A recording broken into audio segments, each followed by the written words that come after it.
नमस्कार, देख रहे हैं झकास भारत और मैं हूं रविकांत। बिहार में शिक्षक बहाली को लेकर अभ्यर्थी लगातार प्रश्न कर रहे हैं, इसलिए हम लगातार अभ्यर्थियों के मुद्दों के साथ बार बार आ रहे हैं और बार बार आएंगे। बिहार पॉलिटिकल अपडेट्स की खबरें भी लेकर आएंगे।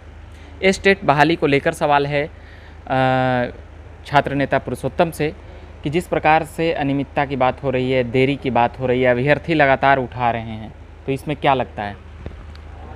ये गूंगी बहरी विकलांग दिव्यांग सरकार में छात्रों पर सिर्फ चलेगा तो लाठी।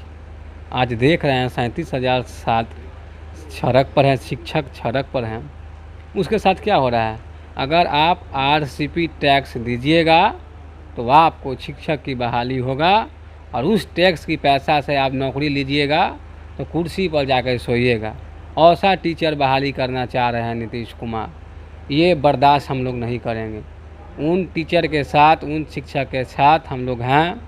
उन लोग जब भी धरना प्रदर्शन करें, हम लोगों को एक बार सूचना कर दे, जन अधिकार पार्टी सदैव उनके साथ रहेगा। बिहार में क्या चल रहा है? एक और बेरोजगारी से बिहार त्राहिमाम है। जहाँ जो वैकेंसी भी निकलता है तो कहीं ना कहीं वह आरसीपी टैक्स के माध्यम से होता है। आज वही टैक्स वसूल कर तो वो केंद्रीय मंत्री बन गए। ये कौन वसूलते हैं? बार बार इस टैक्स का नाम होता है, तो कौन वसूलते हैं? कहाँ तक जाता है? देखिए, आरसीपी सिंह कौन है आप बढ़िया से जानते हैं। उस टैक्स उछल कर इतना वो दिए कि आज वो केंद्र में मंत्री बने हैं। इस टैक्स का मुनाफा ही उनको केंद्र में मंत्री बनाया है।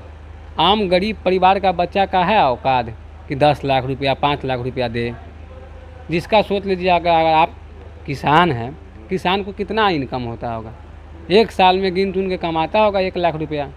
उसमें उसको बेटी की शादी है, बेटा की शादी है, बाप माई की श्राद्ध अगर आ जाए तो उस पर तो सदैव कर्ज ही रहता है। तो वो कहाँ से आरसीपी सिंह टैक्स दे सकता है? जो शिक्षक बहाली में 37,000 जो बहाली में जो देरी हो रही है, तो आखिर सरकार देरी कहाँ कर रही है, कैसे कर रही है? कुछ अभ्यर्थियों का कहना है कि अभ्यर्थी कम पास हुए हैं मगर वो वैकेंसी पूरा नहीं कर रही है, यानी कि 37,000 से कम अभ्यर्थी पास किए हैं। जो सरकार का कहना है कि उससे ज़्यादा अभ्यर्थी पास किए हैं। तो इन दोनों में कहाँ मामला लटक रहा है? देखिए, ये मूर्ख सरकार है, पैसा लेवी सरकार है। बिहार में फॉर्म भरा कितना? बिहार में तक करोड़ों लोगों की नौकरी की आवश्यकता है और यहाँ पे वो कह रहे हैं कि मेरे पास यहाँ कम वैकेंसी पास किए, ज़्यादा पास किए। सरकार से बस एक ही मांग है कि ये 37,000 जो टीचर है इनको जल्द से जल्द बहाली किया जाए और नया 50,000 1 लाख बहाली लाया जाए। क्योंकि टीचर के जो स्थिति इस बिहार में है कि आप जाइएगा, बड़े बड़े बिल्डिंग बना हुआ मिलेगा लेकिन स्कूल में टीचर नहीं मिलेगा। ये स्थिति है वर्तमान समय में। तो अगर टीचर जो मिलेगा वह कहीं ना कहीं सोते हुए मिलेगा। सोते हुए वो टीचर मिलेगा जो आरसीपी सिंह टैक्स दिया है, नौकरी लिया है, वह सब स्कूल में जाता है, सोया रहता है। जो जिसका वास्तव में नौकरी होना चाहिए था, जो पढ़ाता बच्चा को, वो तो अभी धरना प्रदर्शन कर रहा है क्योंकि उसके पास 10 लाख था नहीं कि वो नौकरी ले सके। परसों भी विधानसभा घेरने के लिए निकले थे कुछ अभ्यर्थी, वहाँ पर मांग कर रहे थे इसको लेकर, इस पर क्या कहना? संवैधानिक अधिकार है घेराव करना, मुख्यमंत्री को घेरना, ये सब करना। क्या आप मुख्यमंत्री वाले एसी वाले कमरा में बैठिएगा और हम सड़क पर भटके बिना हवाई चप्पल के?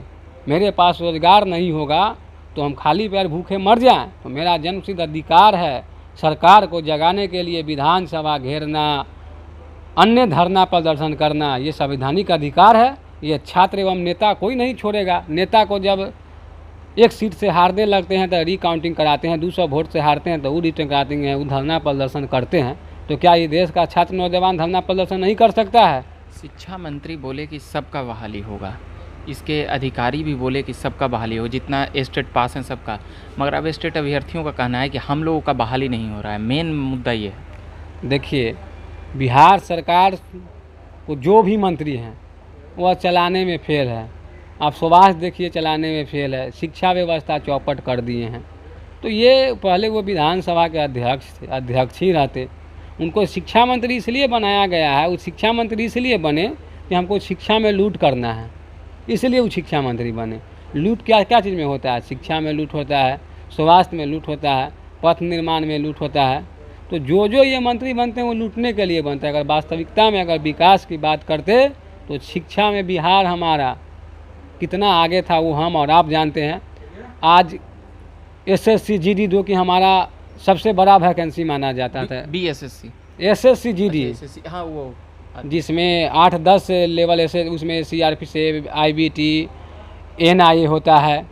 पहले लाखों में वैकेंसी आती थी, आज 25,000 मोदी शासनकाल में आ गया है। तो इस पर कहीं ना कहीं बिहार सरकार को, बिहार शिक्षा मंत्री को भी एक्शन लेना चाहिए कि इसमें गरीब किसान का बेटा का नौकरी होता था, लेकिन आज वो गरीब किसान का बेटा आत्महत्या करेगा क्या?